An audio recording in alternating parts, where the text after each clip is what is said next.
Ladies and gentlemen, it is my immense honor and gratitude that I stand before you today to recognize and celebrate the Volunteer of the Year.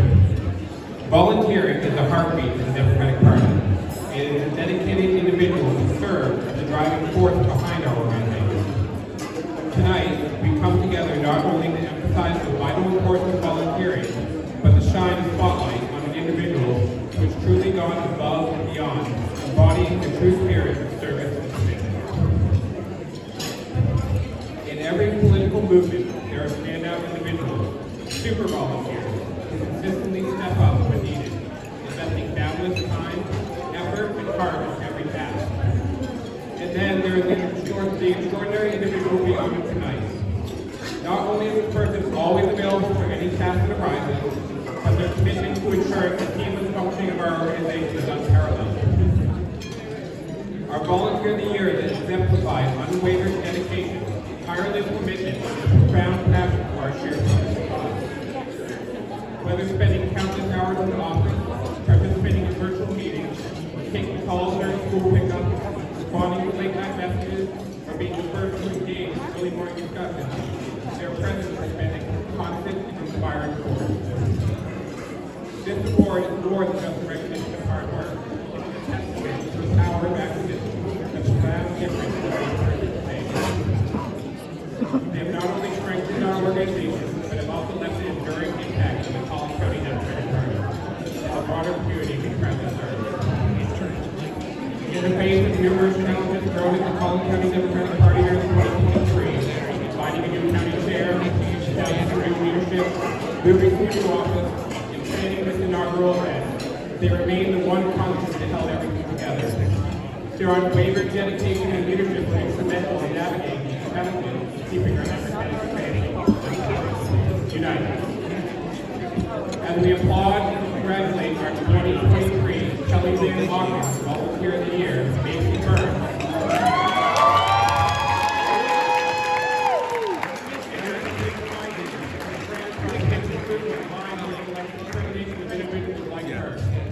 May her example motivate us all to continue driving for positive change and working towards a better future for our community and our nation. Thank you, Macy Burns, for your outstanding service. This recognition is well deserved, and we are grateful for the passion and dedication you bring to our Democratic family. Here's to you, and here's to the power of individuals making a significant impact on the path towards progress. Thank you.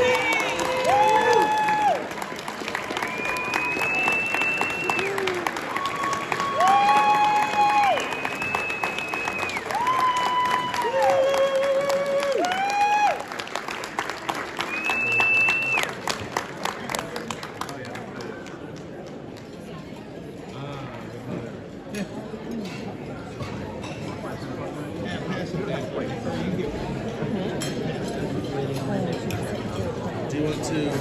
And now, Sheena King!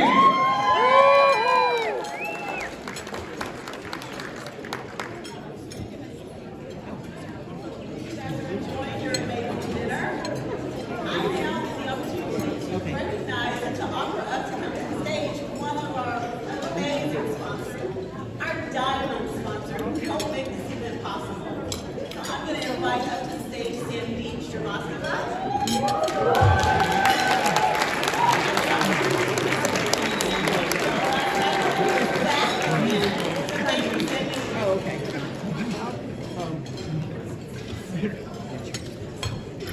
Good evening, Democrats.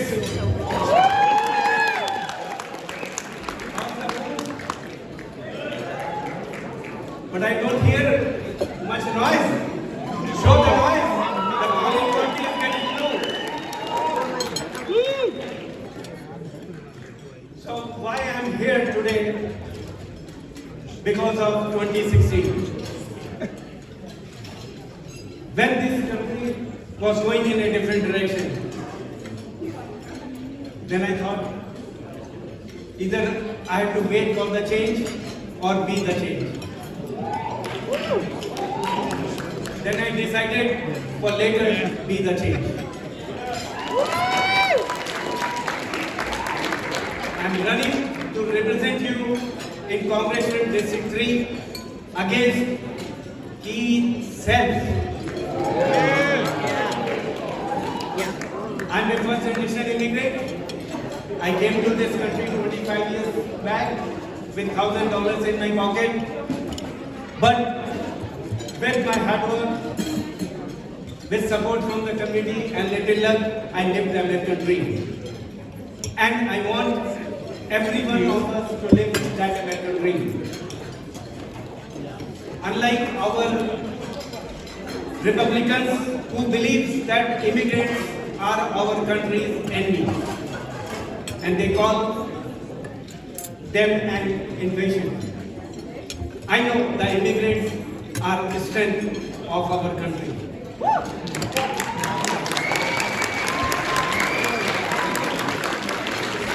We deserve a congressman who is committed to building the bridges, not the walls.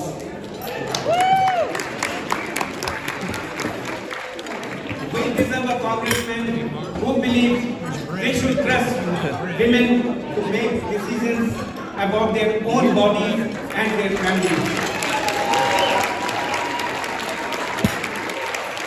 Who knows the doctor's office is far too small of a place for a woman, a doctor, and the entire United States government.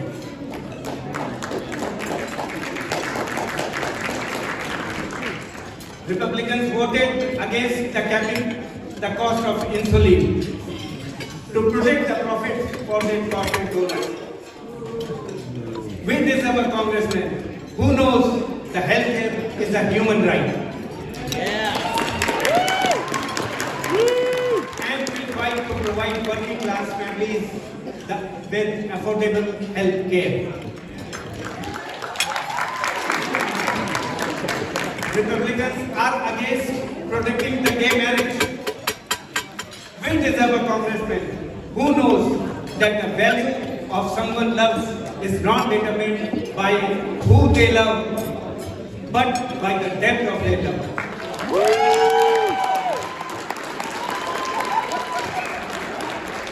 A congressman who will fight for everyone to be protected equally. We deserve a congressman who is committed to fighting for our economy and standing up for middle class. It's time to elect a leader who will prioritize the well-being of our communities over corporate and work tirelessly to ensure every citizen has support they need to thrive. I'm running to represent you in Texas, Congressional District 3, because we deserve a representative that puts us first, and I know if we work together, we can change this district, we can change this state, and we can change our country.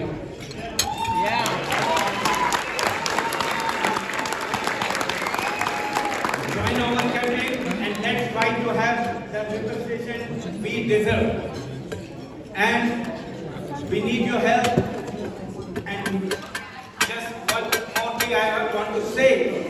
Whatever, just go to my campaign website, donate, and whatever donations today we get, my donors who have maxed out, they have promised me they will match that amount and give it to Collin County Democratic Party.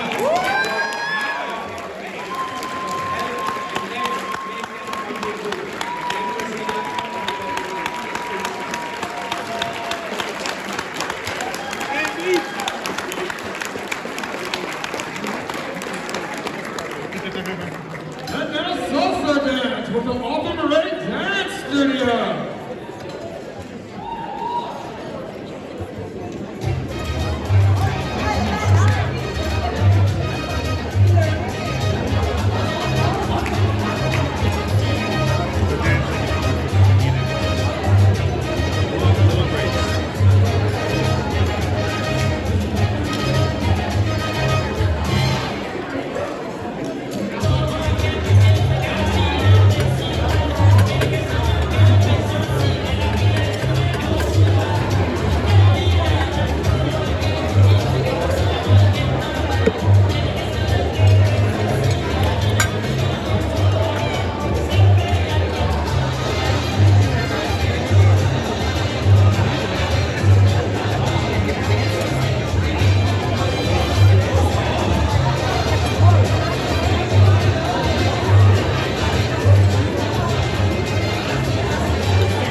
director, the fabulous scientists here around this event. I'm here to introduce the award for the community engagement. So this person, I'll go ahead and say his name, David Evans, has been very active in the community. I tried to write something, but I wrote everyone else's speeches and you guys skipped on mine. He has been dedicated to the party as well as his local community. He has his own charity where he really brings the community together, helps try to drive home well-being to everyone around him. And he also brings a really great personality to our whole organization. David is also, I can call him my friend, confidant, and integral part of helping plan this event. So without further ado, David Evans.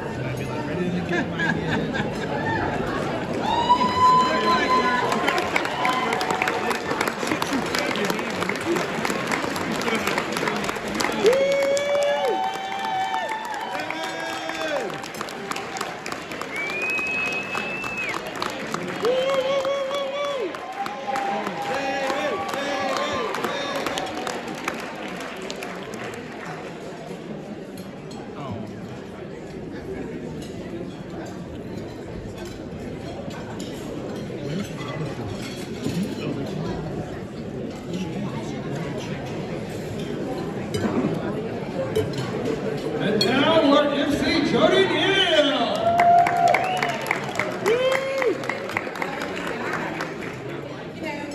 I watch the Texas legislature very closely when they are in session. And I'm also very involved because of my job in the opioid litigation.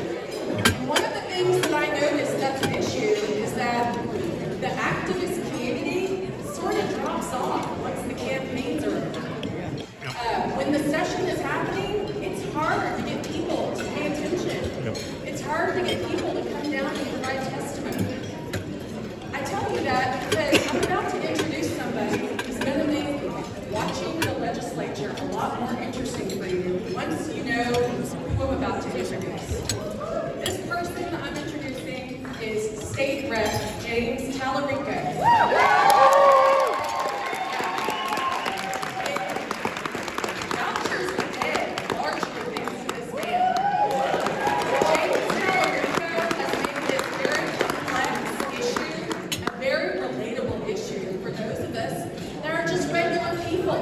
Watching what's going on. He has coined the phrase welfare for the wealthy, and I am so thankful to you for all of your work in Austin. You make it look easy, and I know it's not. Welcome.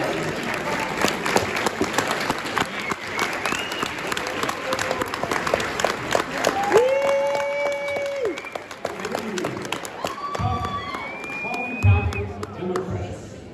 Y'all look so good tonight. I know there's a lot happening. I want us to take a moment to just stop and appreciate this moment. I want you to look around at this room. I want you to see how full this event is. A Democratic Party representative of Collin County, Texas.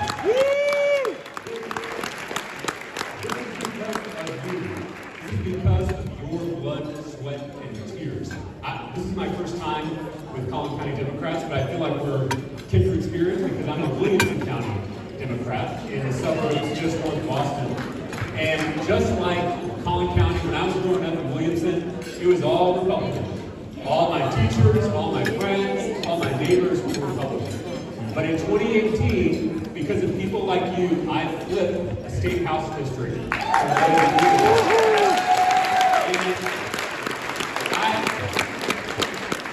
I was privileged to work with people like you. We ran a good campaign.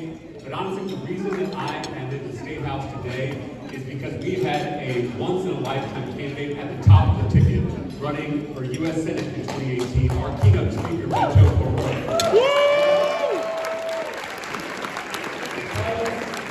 Because he campaigned everywhere, we could raise millions of dollars because he articulated a winning message. message, it pulled me and 11 other Democrats over the line in these swing districts across the state, including Joe Johnson, our next congressman. I think it's so important tonight that we're going to have a conversation with our U.S. Senate candidates who are running to lead our ticket in 2024. I'm going to introduce each of those candidates to come sit up here. Candidates, as I'm introducing you, there are handheld mics here on the side table, so you can grab one and then take a seat in the furniture behind me. The first candidate to lay across the couch here and get the most support of me. Okay, our first candidate, and a friend of mine, is Senator Roland Gutierrez.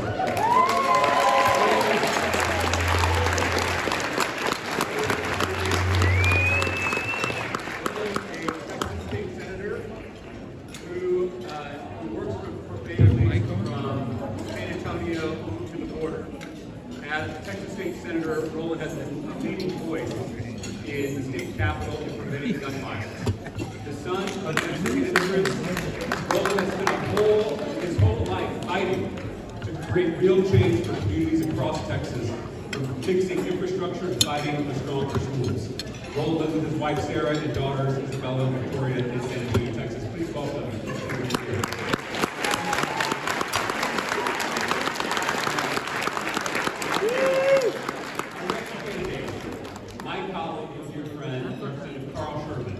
Carl is a distinguished leader in faith, government, and business. He currently serves in the role of senior pastor in the Church of Christ and was elected to the Texas House in November 2018. Carl focuses on key priorities such as education, economic development, social justice reform, and legislative benefit to senior citizens, as well as aiming to enhance the quality of public education.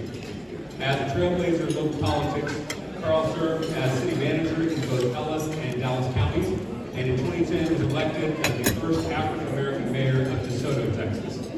A devoted family man, he resides in DeSoto with his wife of more than 36 years, Michelle. Please welcome Representative Roland.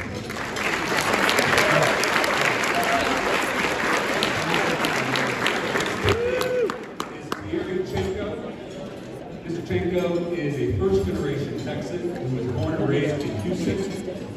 He is a lifelong public servant who has been an organizer, civil servant in the White House, staff work on the Biden campaign, and most recently, a nonprofit executive at one of the Texas' largest nonprofit, providing home repairs for seniors, veterans, and low-income families. Chenko believes Texas is broken and everyday politicians have failed us. He's ready to create a new way forward in Texas that's focused on serving everyday Texans and working families in the state. Please welcome Mr. Chenko.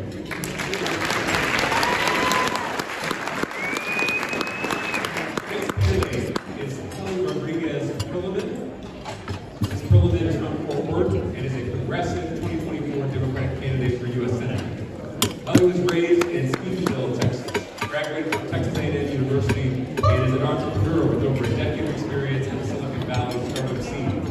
Today, Holly is running for U.S. Senate to support working parents with more affordable child care, boost small businesses, and protect our democracy by getting billionaire money out of our politics. As a passionate advocate ready to lead with big ideas and the hustle to get it done, Holly's campaign for U.S. Senate is the startup for a Texas we can all be part of. Please recognize and welcome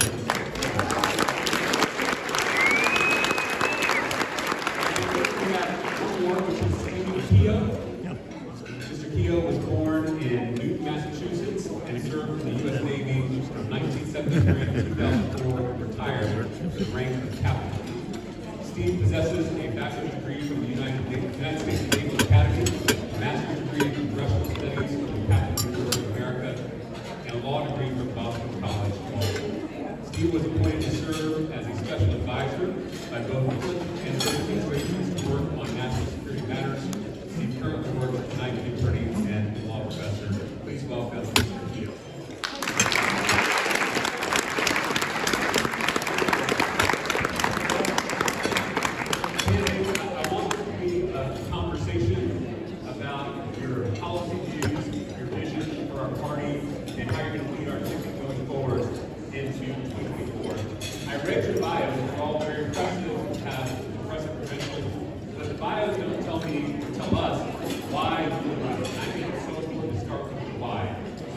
down the road here.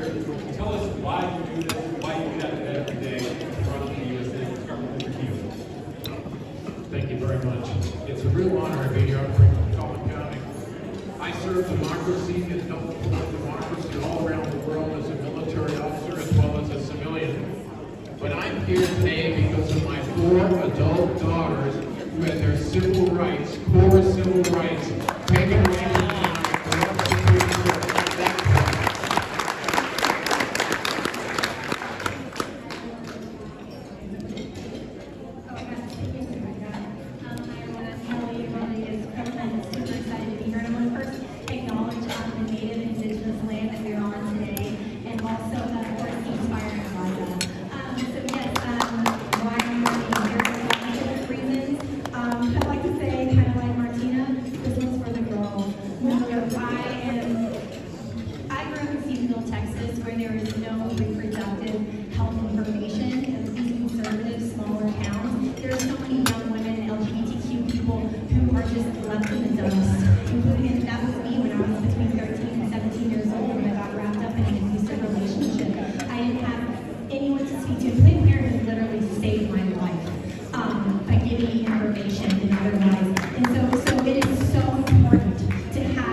Here in Collin County is $1,400. Every day folks are suffering and they're tired of politicians that get great talking points on the campaign trail but aren't fighting when they're in office with legislation.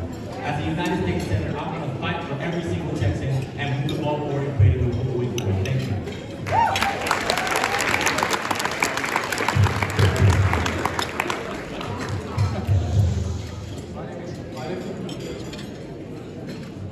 Hello, my name is Roland Gutierrez. I'm a Texas Senator from San Antonio, Texas, and I represent a community called Uvalde, Texas.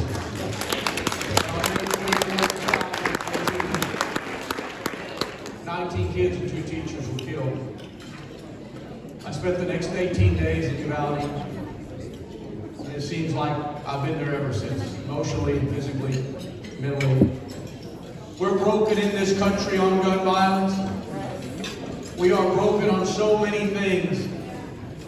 And all the failure that I saw over those several months, and all the video footage that I saw, and all the body cam footage showed us exactly the kind of failure we have in this country. Cops were afraid of that gun. They were afraid of that AR-15, and that kept them from doing their jobs and saving these kids. So I'm running because we need an assault weapons ban in this country once and for all.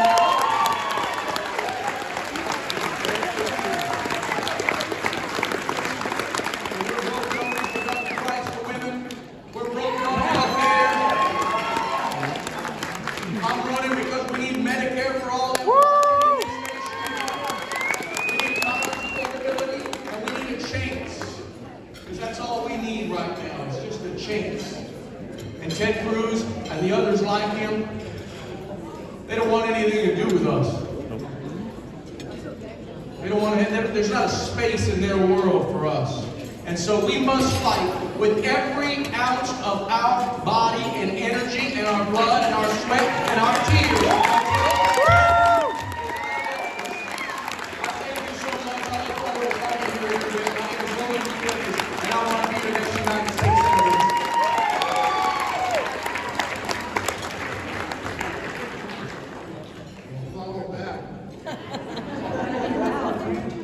Thank you. Thank you, John. James Talarico for coming. James and John, we call them the Sons of Thunder in the Texas House. If you know John Greasy. I too want to thank Chairwoman Chin King for your vision for this Johnson Richards dinner, for bringing together all these Democrats together who are enthusiastic about seeing change. Look, my name is Carl Sherman, and I'm married to Michelle Sherman. We've been married for over 36 years. We've got 5 children. They're all grown, and we have 8 grandchildren. And God's really been good to me. I've been identified by my works as someone who is a fighter for social justice. Perhaps that's why Pastor Freddie Haynes has endorsed me. Look, I don't even like politics. But I love people. And I love policy. And I love the Lord. I love shaping policy that addresses the issues of the people who are not allowed into the room, much less a seat at the table. I believe in fighting for justice for all. So when I went to Eagle Pass and looked at the situation, the crisis there, we have lost our humanity. Yep. So I'm running in many ways to bring humanity and sanity to governance, and civility and humility to politics. We have to win. Our democracy depends on it. And Democrats, we have to be very sincere and sober about who our nominee is. Because we have to win a general election. My work as a former city manager, a former mayor, current state representative, someone who has taken a company public and traded on the NASDAQ in the U.S. and the Frankfurt Exchange in Europe. My experience as a legislator now and as a pastor gives me an inside perspective of rural Texas and suburban Texas. I've pastored, as I come to a close, I've pastored 2 churches for 6 of the 16 years, one all white, and the other predominantly African American. And the only reason the other was all white was because I preached 5 sermons a Sunday and 2 on Wednesday, and Michelle was not going to go to 5 different services. So I'm ready. And I know we've got some great candidates up here. And I look forward to us having a conversation and you getting to know us better. God bless you. Thank you so much.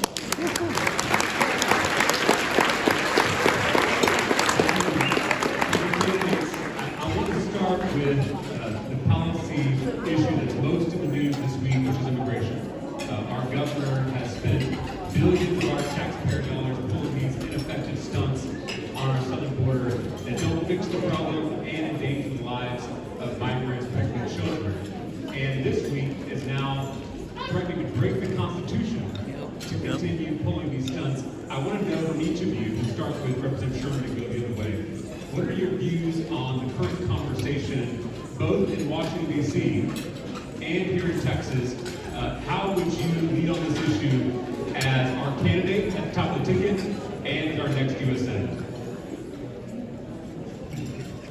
You know, amid this hemispheric displacement crisis, where people are flooding our southern borders because of the crisis in their own countries, we have to have a cerebral approach to this.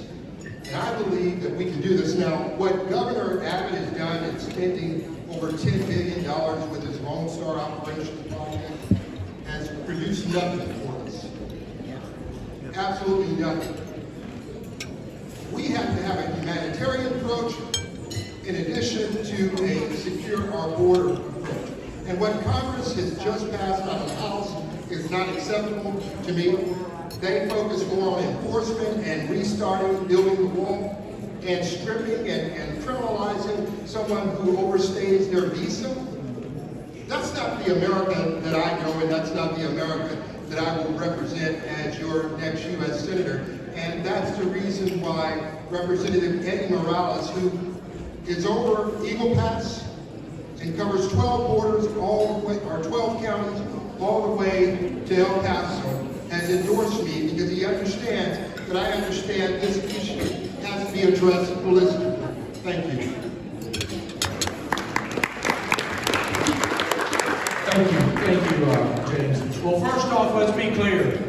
We need comprehensive immigration reform in this country, period. If you go to Wilmington, Texas, you will see that plan. I am an immigration lawyer. I'm the son of immigrants, and I represent 400 miles of this border, including Eagle Pass, Texas.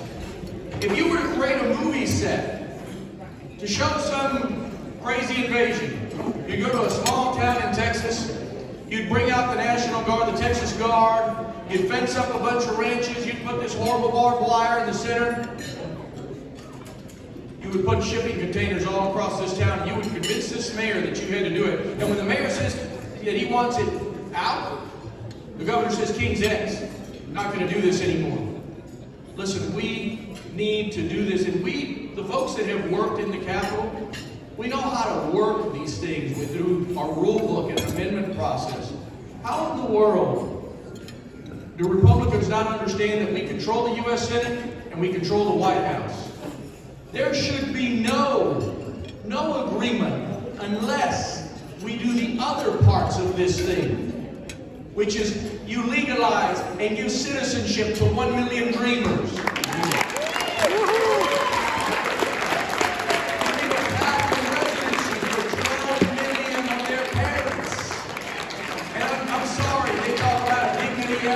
There's a whole lot of indignity in the Dignity Act. A path to residency with no fine. These people have built this country on their backs. And they have been abused over and over again. They should not be fined and they should not be taxed.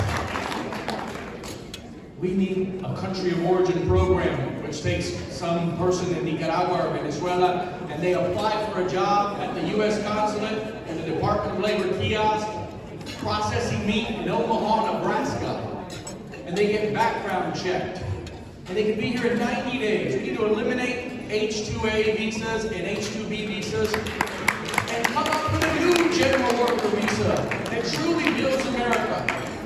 When you do these things, and there's more to my plan, when you do these things, you will secure our border. You will stabilize, you will increase this great economy that Joe Biden has built. You will safeguard Social Security for the next 100 years. And I'm going to wrap this up with this. No amount of Democrats holding hands with extremist Republicans and bashing this president on their lies is going to win the day. And that happened here last week. And that must not be condoned. We cannot condone Republican lies. We must solve these problems. When we solve the problem that they have created, then we can truly talk about women's reproductive rights and economic issues and gun issues and everything that ails us. Thank you so much.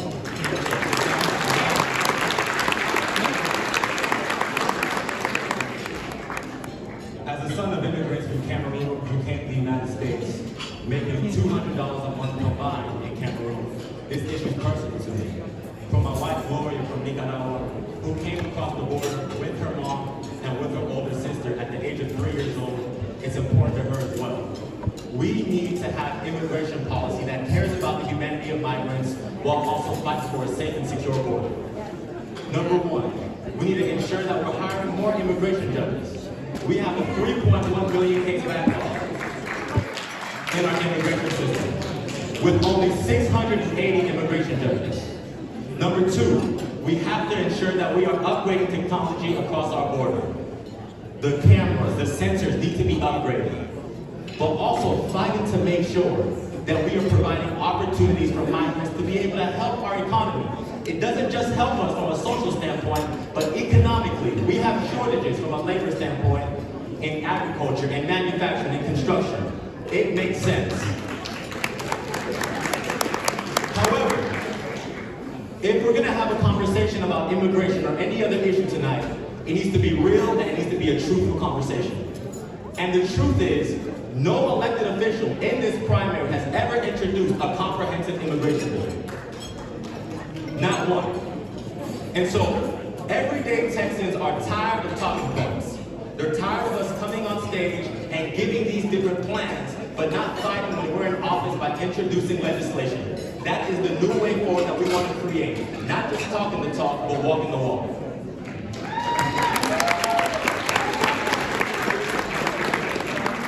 A lot of the things that they mentioned here, I also agree with.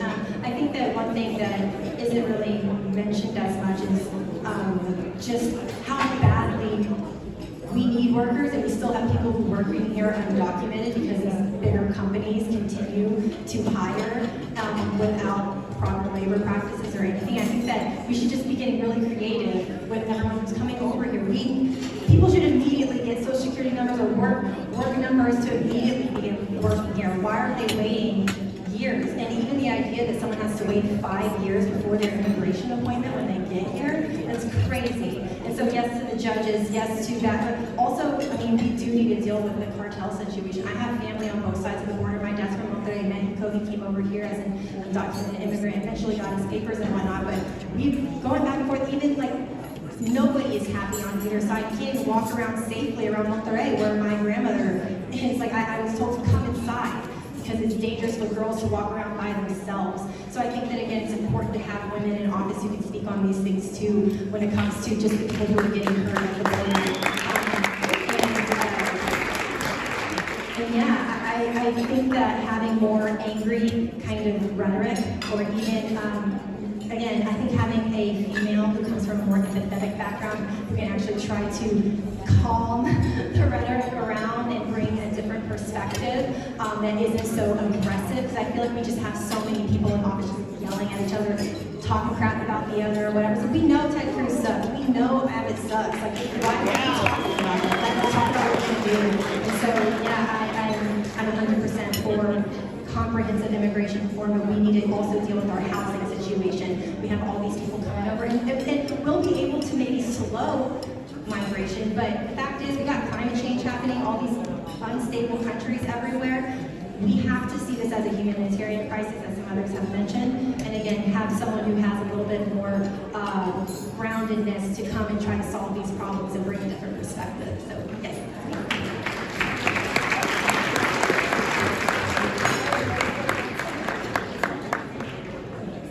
We had such great comments there. I feel like what's left? Well, unfortunately, there's a lot left. Back last spring, when we were looking at getting in this race, my team and I went to a number of camps in Mexico, the refugee camps, and talked with them about what the problems were in their home countries that caused them to go through such ordeals and to go take their families across such harrowing expeditions to get to our oasis, America. And so on July 1st, when we did announce, we launched our campaign in Brownsville with one of the most expensive Hollywood backdrops of any candidate in the United States, part of the Trump wall. So, at the same time though, we put together and published, as well as spoke about, a 7-point plan that could be done right away. And some of those items were mentioned by this group, very thoughtful group. I think we should do a joint communique and come up with a good plan, frankly, because it's all here. It's all here. A couple of other things, though, to remember is when I see mayors from big cities around this country bashing the president for not providing funds, that's a misstatement. That's a misstatement. The FEMA funds from the shelters and services programs that go to many of our wonderful communities and NGOs along the border are also sending millions and millions to other cities where our dear refugees are being shipped on the heinous Lone Star program. So keep that in mind, spread the word that, you know, there's always more to the story on both sides. But I think the one other thing that I would mention is there needs to be a good, careful look from a judicial inquiry at why there's such disparity between the asylum judges and the asylum courts all around this country. There's differences, and I want to make sure that we get that sorted out. Why some get more allowed in certain areas than others. So that's fundamental issues like that. We have a lot to say about that. Whomever in this group, or the missing man, whoever gets up there has a lot to do, but finally, there may be a perfect solution, but we may not get there. It's very important that the president have a solution so that we can all win, and we take this issue for now and put it back where it came from, in the mouths of the Republicans, and not very politely. So that's kind of my view, but I echo everything that these very thoughtful people have said. Thank you very much.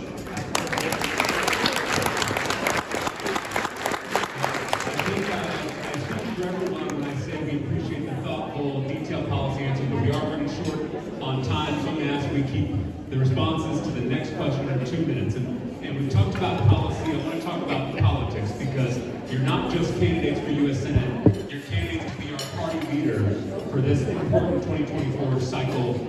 And I want to know from y'all, how do you plan to lead our party going forward as a campaigner in the next months of this cycle? And we'll start with Mr. Keogh and work our way down. Well, we have a great party, and we have terrific county memberships, county clubs, and what we do, I know that several of the other colleagues up here have gone to scores and scores of these clubs to help get them educated on what the words are and the type of motivating emphasis to get out to their people in their counties and their precincts. So that's been our approach, and we'll continue that. I want to get one of those yet. So yes, we spend so much money. We spend so much money on campaigns in this state and across the country, and honestly, it's disgusting. And I think that getting money out of politics is so important. But I would say that it will not take money to win. Like, I think a lot of people in this state have unfortunately continue to go along with that idea that, hey, if you have money, if you have all the donors and the lobbyist money, that somehow that's going to win. You can't stop whenever you have a good message, and I have that good message because I'm a woman here, I'm a progressive woman here, Hannah, who has the experience to talk about these things and to inspire young people to come out. We need someone younger who can speak to Gen Z and millennials, just like me, and again, to inspire more young people and young women to run.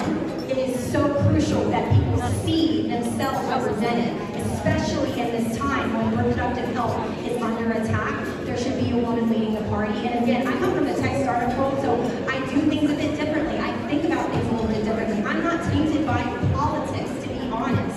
I can say the things that I want to say. So I think it's important to have somebody who's willing to push for change. When we haven't won a statewide race in this state for 30 years, if you want to do something different, it's time to try something different. And I think going with a progressive voice, a woman, and Hannah, an entrepreneur, all of these things from rural Texas deserves to have a voice. Women deserve to have a voice in this state.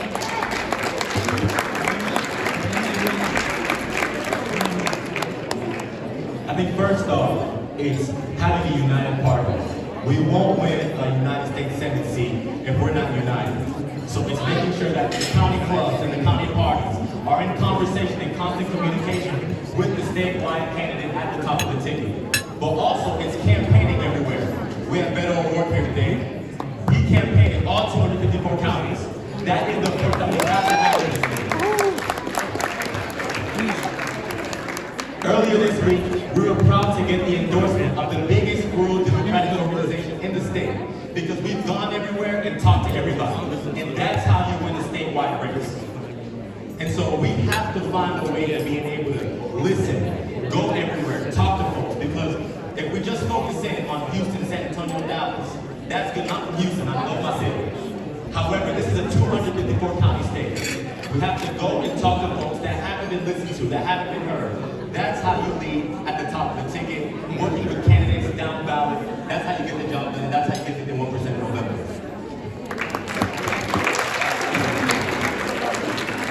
I'm going to give you the abbreviated last 2 minutes of my stump speech. It starts like this. We owe a debt of gratitude to a man named Beto O'Rourke.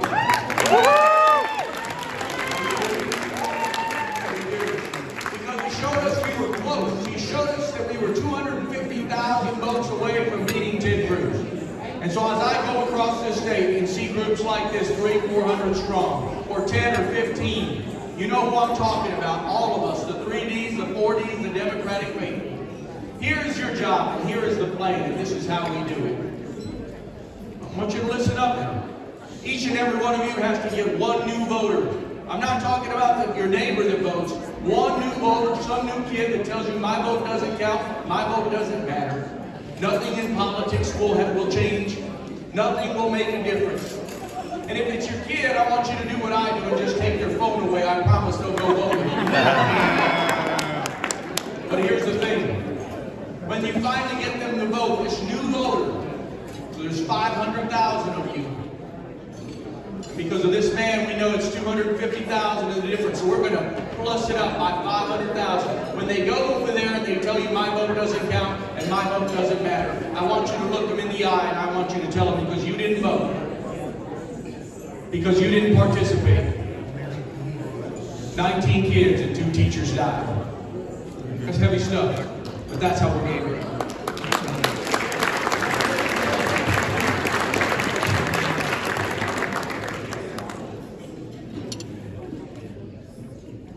We have to do a better job of connecting why it's important to them. When I go across the state and talk to folks in Abilene or Collin or East Texas and Tyler, I hear folks saying, I don't do politics. I don't do politics. And I have to tell them, politics does them all day and every day. When you have a young man named Ethan Couch 10 years ago who killed 4 people, and he was sentenced to affluenza, that's politics. When he fled the country, went to Mexico, and we had to spend all sorts of resources to apprehend him and bring him back to the country, and he still was given affluenza, 2 more years probation. And I have a constituent in my district whose son lives in Grayson County in Sherman, Texas, who didn't flee the country, didn't flee the county, didn't flee the city of Sherman, didn't even leave his apartment. His apartment, and the police said that he evaded arrest and he was sentenced to multiple decades. I just left a prison in Castile, Texas, where he is now. That's politics. So folks, I remember in 2021, when I stood up at the end, I don't talk much, even though I have to talk a lot during campaign. And this Democratic Party in the Texas House was saying that we were going to go to Oklahoma, Ardmore, Oklahoma, and then Representative Richard Raymond stood up and said, I think we should go to Selma because it would be symbolic. It's where John Lewis was, Bloody Sunday. And I stood up and said, with all due respect, Chairman Turner, I believe we should cross the Mason-Dixon line, go to the citadel of our democracy, and implore Congress to pass universal voting protection for all of us, because Texas is not the only state that is dealing with these draconian legislative bills. So we have to get together, and at the end of the day, we've got to do a better job of showing deference to our precinct chairs, to our county chairs, and have more meetings where we bring them all together and sort of evangelize civically. We've got to do that. The Republican Party has done that well. And we wonder why we have a hard time keeping people working in the church trenches, the work that really matters in a precinct job. So that's what I look forward to doing as your next U.S. Senator, Lord's will, my mother would say, to serve and fight for you. Thank you. So we have time for one more question. I want to ask something a little more personal. We are here celebrating the Johnson-Richards dinner, 2 Texas Democratic trailblazers. All of you on this stage, all of us here in this room, are here because of someone else. Someone who inspired us to care, to get involved, to enter politics in some way. So I want to start with Representative Sherman, work our way down. Who is your political hero? Well, I sort of started from the bottom, PTA board, chamber chair, and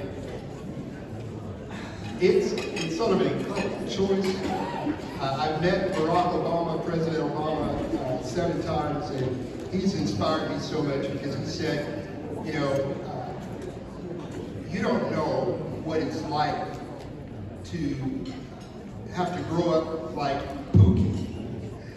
And so it's important that you consider the challenges that it takes for Pookie, the hurdles that he has to overcome to get just one step ahead.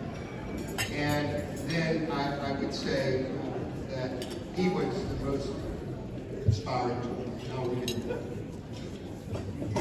Well, James, I literally am running because those 19 kids and those 2 teachers died, and that's what I run for, and that's what I think about every day.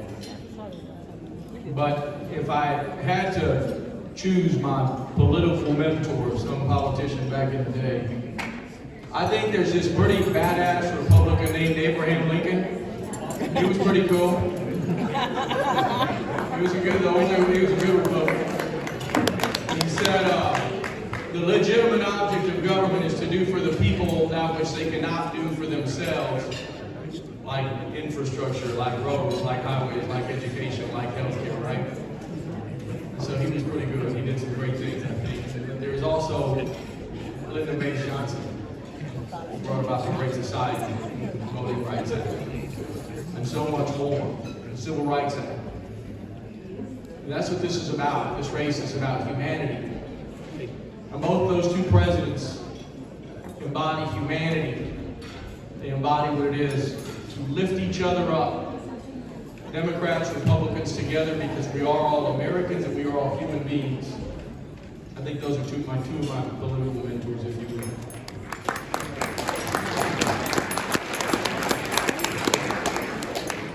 Roland knew I was going to say LBJ, so he ended up saying the quote. But the reason why I select President Lyndon B. Johnson is because he got stuff done. That was our party. That was the brand of our party.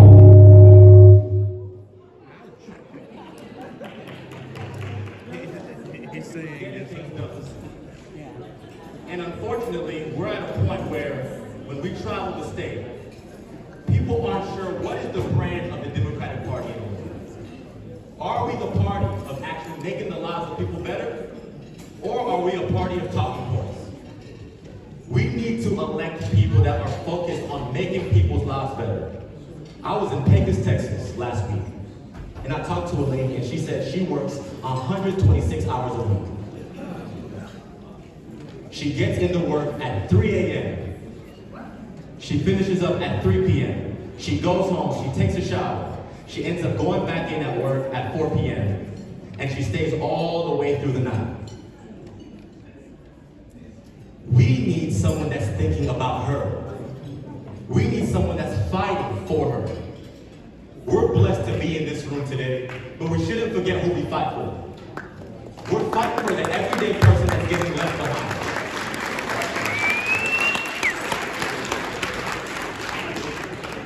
The reason why I became a Democrat is because the Democratic Party was fighting for the everyday person tangibly. That's what we have to get back to in this state.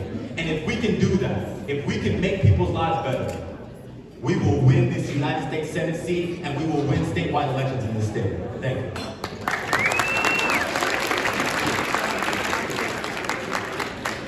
So there's a handful of people in politics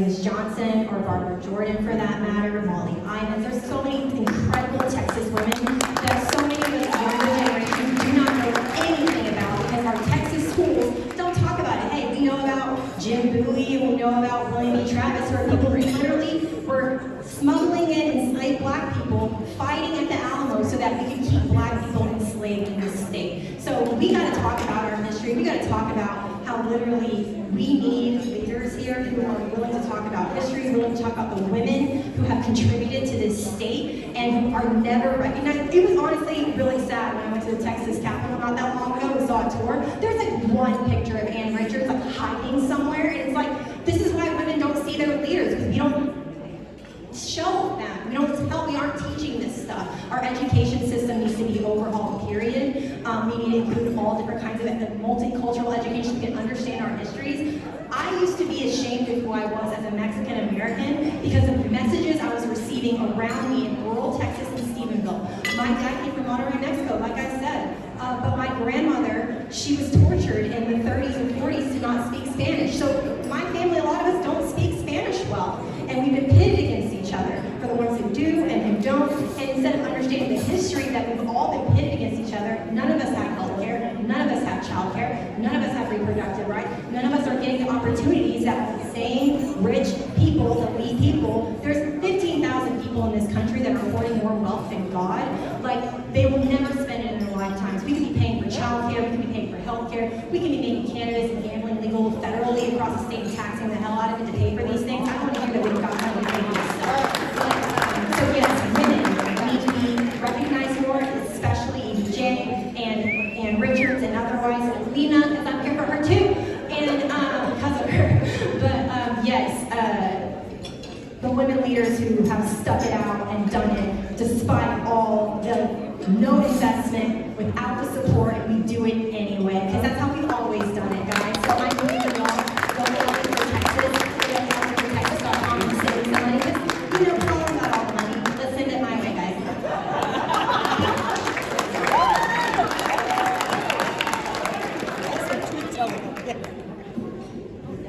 Well, I'm not too ashamed to say, but I think I had a lot more power and sway when I was a little kid.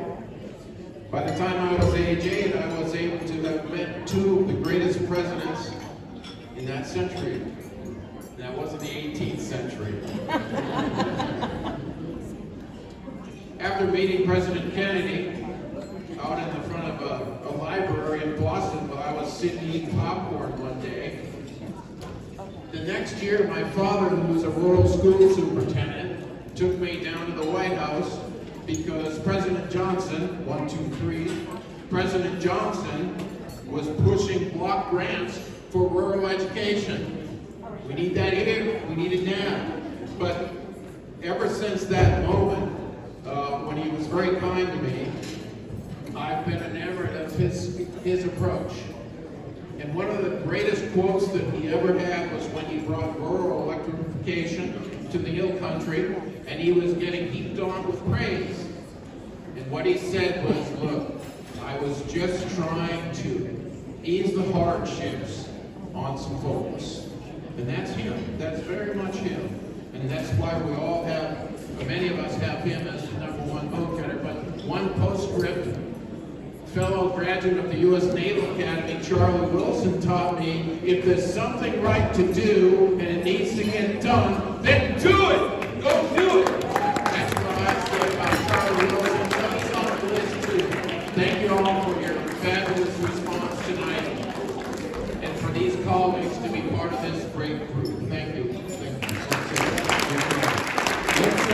Let's hear it for our candidates for USA.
David and James, and then 6 great-grandchildren couldn't be here. But I want everybody in this room to know tonight that, and I just want to be respectful to not only to this organization, but to it's her legacy. If everybody can just hear me out for a moment. One of the things that she believed in, and she's pushed, and it gives me but she wanted to make sure she created a space for women. Because the things that she went through from 72 to 2022, and when her term ended on the 3rd of January 2023, she was a remarkable woman. My friend, my boss, and my mentor. And one of the things in politics today that we have to recognize is respect and her legacy. And her family, this is all new to them. This is new to all of us. And one of the things we also make sure we maintain is her legacy and her name. And I don't know Representative Plessy, but I've met her briefly. But the fact that she paved the way for the Dem Party here in Collin County, I want to make sure I acknowledge that.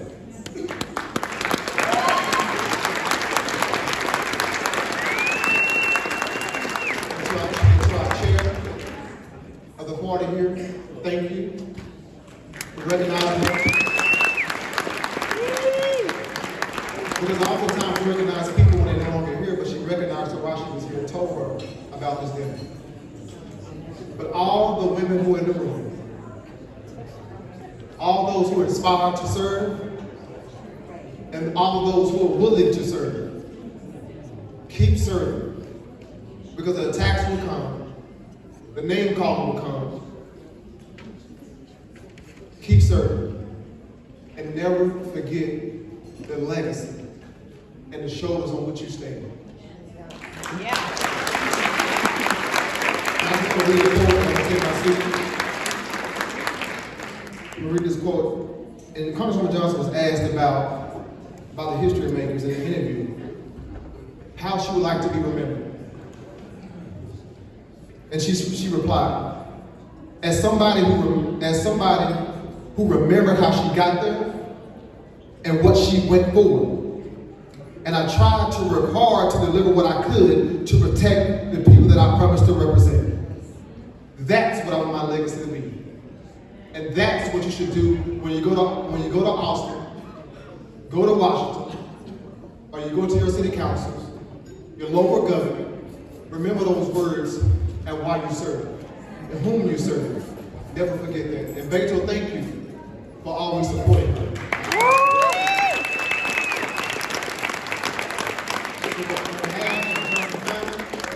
Thank you so much for honoring her, but just make sure in the spirit of her legacy that we deliver results for our community, that we make sure we keep our head down and do the work, and that's what she was all about. Putting your head down, doing the work, and getting shit done, because that's what we're doing.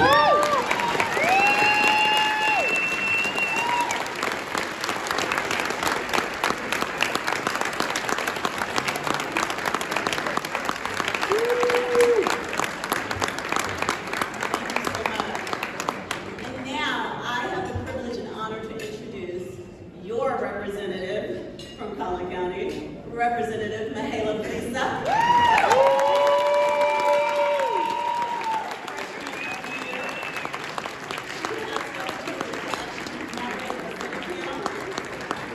Are running short on time, but we recognize the fact that not only did Congresswoman Johnson want to make sure women were uplifted, but she wanted to make sure our youth were uplifted too. So we are giving them the space to have a conversation. Thank you, Representative Lisa.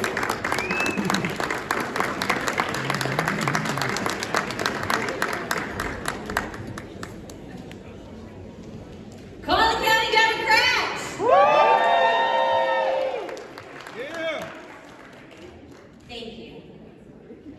It is the honor of my life to represent you in the Texas House of Representatives as the first Democrat elected in 30 years. Thank you for your hard work.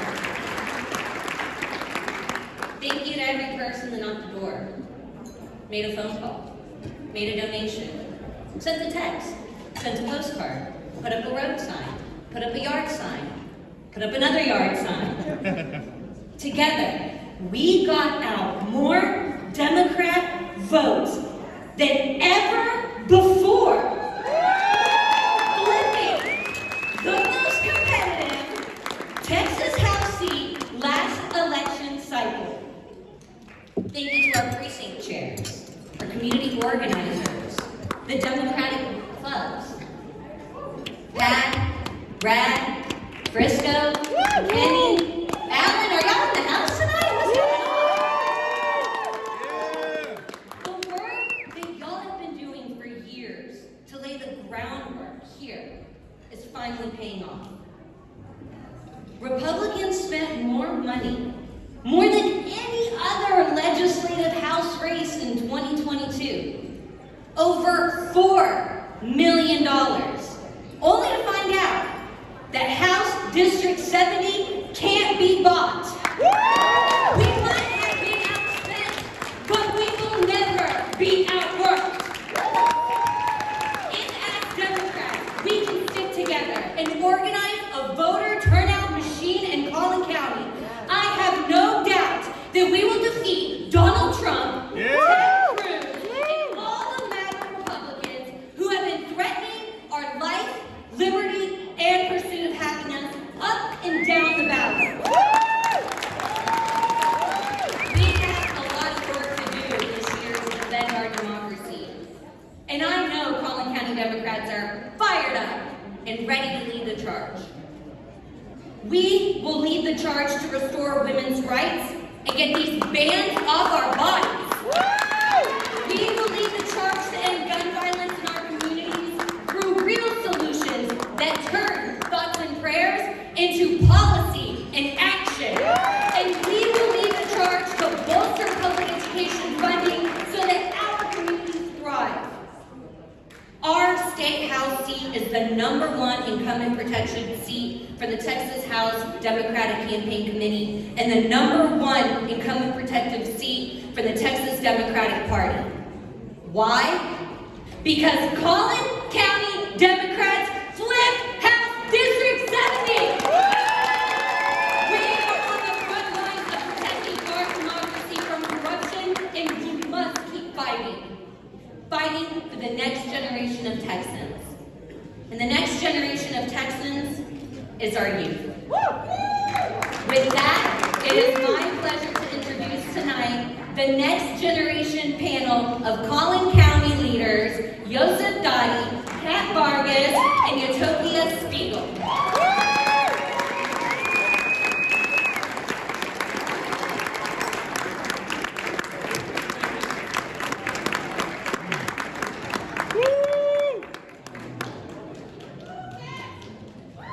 Go Cats!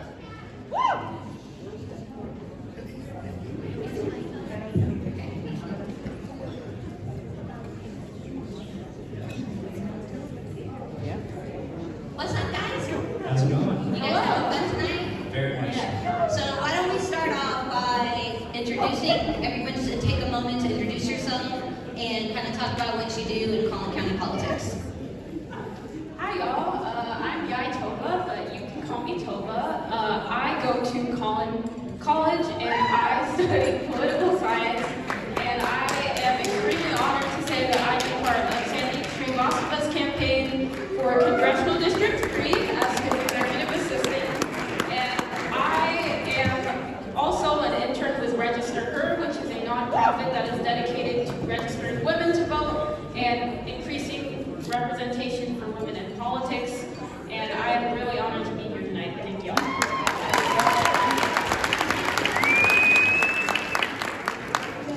Good evening, everyone. How's everyone doing?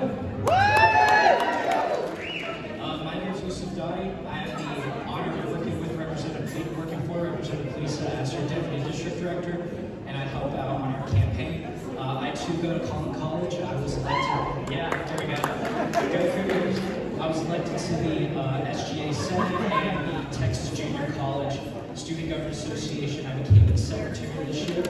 What I try to do every day is just to render my voice, just like all of you, to the great things our party does, from protecting women's reproductive rights to ensuring that every American can get quality health care.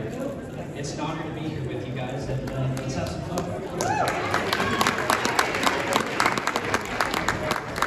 Howdy, I'm Pat, and I talk politics for Ruby Texans. That's sort of my tagline. And I really feel like to say that I'm just an average Texan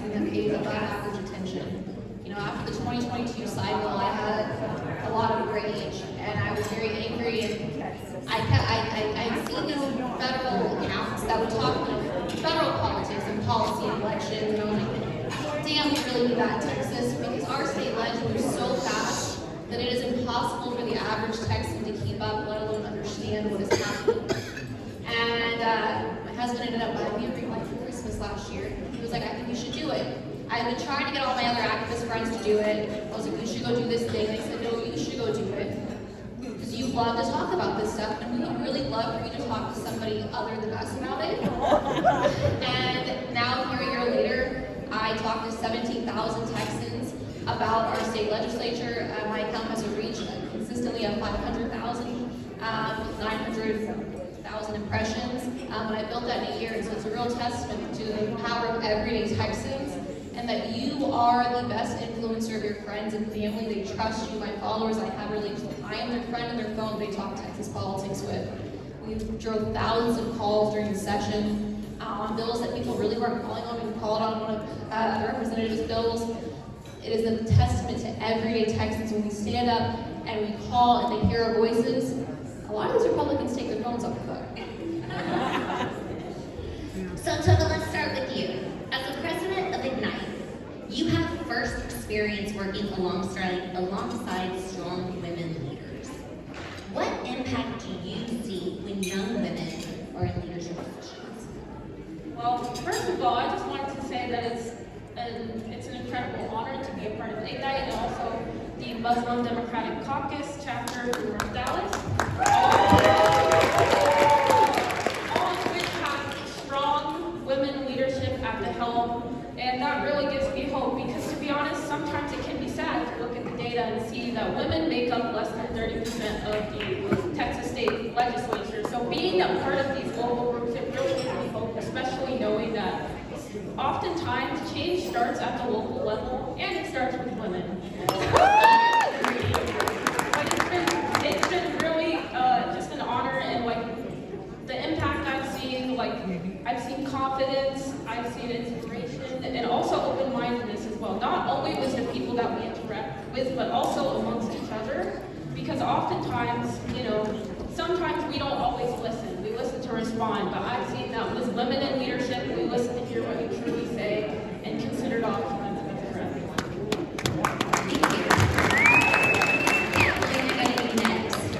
So we know that not all news is what, reliable. Fox News, I'm talking to you. So I just want to ask you, what are some news sources that you view to stay up to date? As you said, the legislative system moves really, really fast. So what are those news articles or those resources that you use to keep up to date with everyday happenings of the Texas Ledge, whether we're in session or out of session? We're really fortunate in Texas that we have an amazing press corps. There are reporters like Monica Madden, who is also on social media, does a great job there.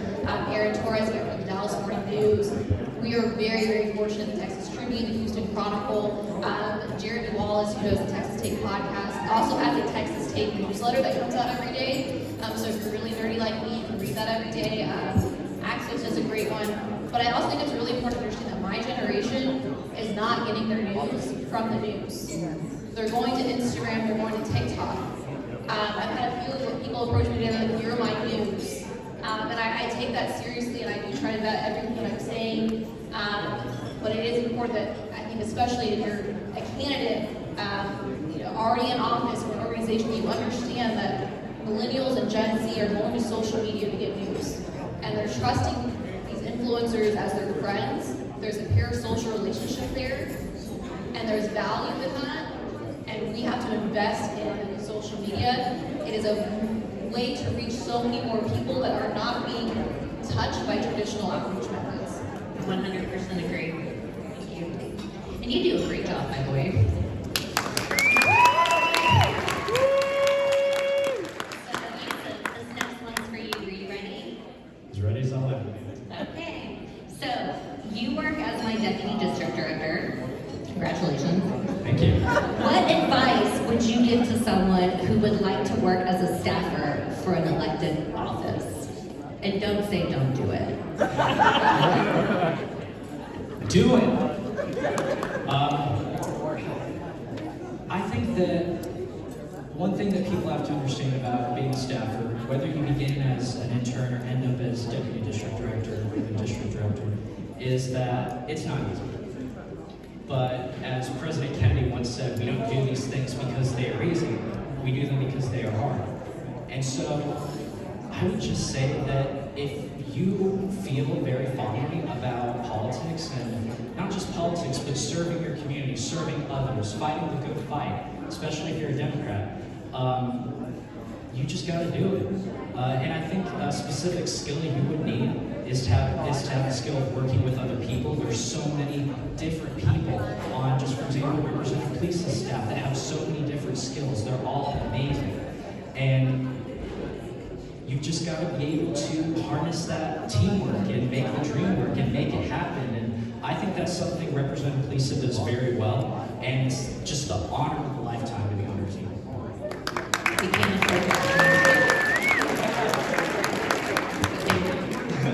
Okay, Toba, we're going to you next. So you work on Sandeep's campaign, and I just wanted to know what is the most exciting aspect of working on the campaign, and then also, what is the most difficult?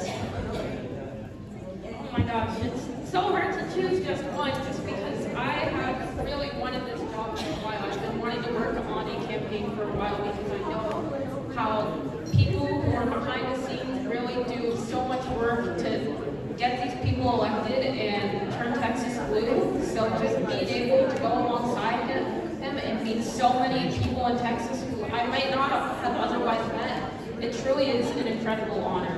And then next to follow up with the most difficult part is probably balance, like school and work-life balance. It's something I'm still working on, and it's hard to do, especially in an election year. I want to do everything, but I know that, in order to do and to give my best effort, I have to make sure that I'm taking care of myself.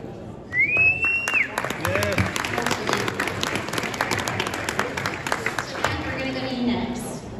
So everyone knows you're the person behind Patty Politics, right? You have an amazing following. You are always up to date. Your TikToks are awesome. I don't know how you do